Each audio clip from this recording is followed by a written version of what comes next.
Today we will be reading A Seed is Sleepy.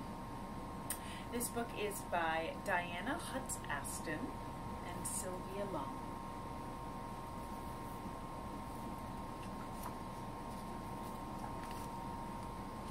There's these amazing illustrations of seeds.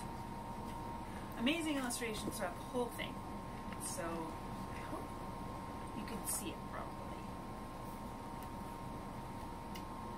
A seed is sleepy.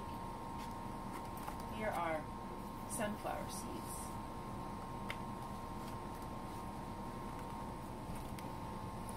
It lies there, tucked inside of its flowers, on its cone or beneath the soil, snug, still.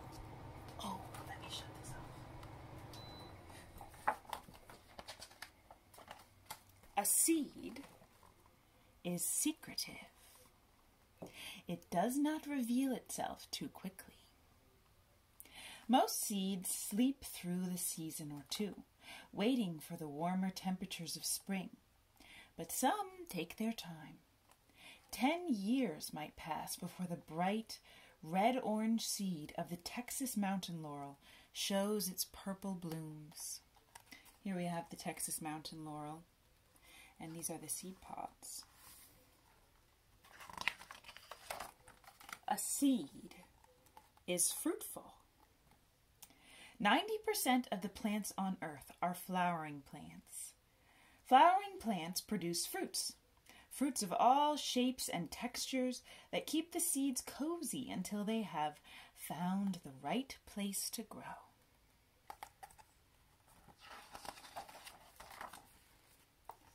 A seed is naked. Yes, naked. Scientists call gymnosperms, seeds that aren't clothed in fruits, naked seeds.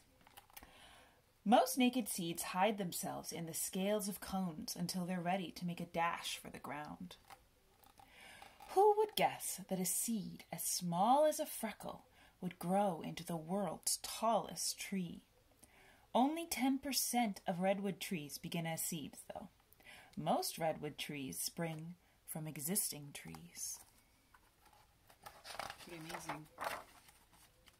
Seeds come in many sizes. The orchid seed is the smallest of all.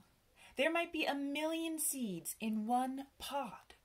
The seed of the Coco de Mer palm is the largest. It can weigh up to 60 pounds.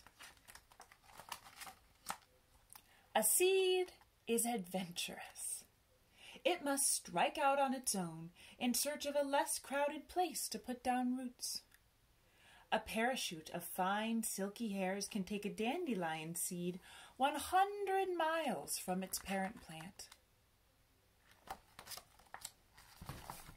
Drift seeds float on ocean currents from one shore to another. They have enough air inside to help them float, and their thick, protective shells keep out seawater. Pretty amazing. A seed is inventive. To find a spot to grow, a seed might leap from its pod, or cling to a child's shoestring, or tumble through a bear's belly. A seed hopes to land where there is plenty of sunlight, soil, and water. A seed is generous. It gives the baby plant, or embryo, a seed coat to keep it warm. The embryo's first meal comes from its seed leaves, or cotyledons. Seeds with one seed leaf, like corn, are called monocots. Seeds with 2 seed leaves, like beans, are called dicots. So here's the bean seed, and here's the shoot, and the root, and the seed leaf, and the seed coat, this brown around it. Some seeds are ancient. Not all seeds are eager to germinate. Some have lain dormant or slept undisturbed for more than 1,000 years. The oldest known seed to sprout from an extinct date palm tree after it was unearthed from a long ago king's mountaintop palace in Israel. A scientist planted it. 4 weeks later, it sprouted. Amazing. A seed is thirsty and hungry. Part of the seed, the root, feels the tug of gravity and digs down deep. Another part of the seed, the shoot, is sensitive to light, so it reaches for the sun. Once the seed has shed its coat, it drinks in the rain, the dew, and yesterday's icicles. It feasts on minerals in the soil. A seed is sleepy, but only until it has found a place in the sun and it has had its breakfast and a drink of water. Then a seed is awake.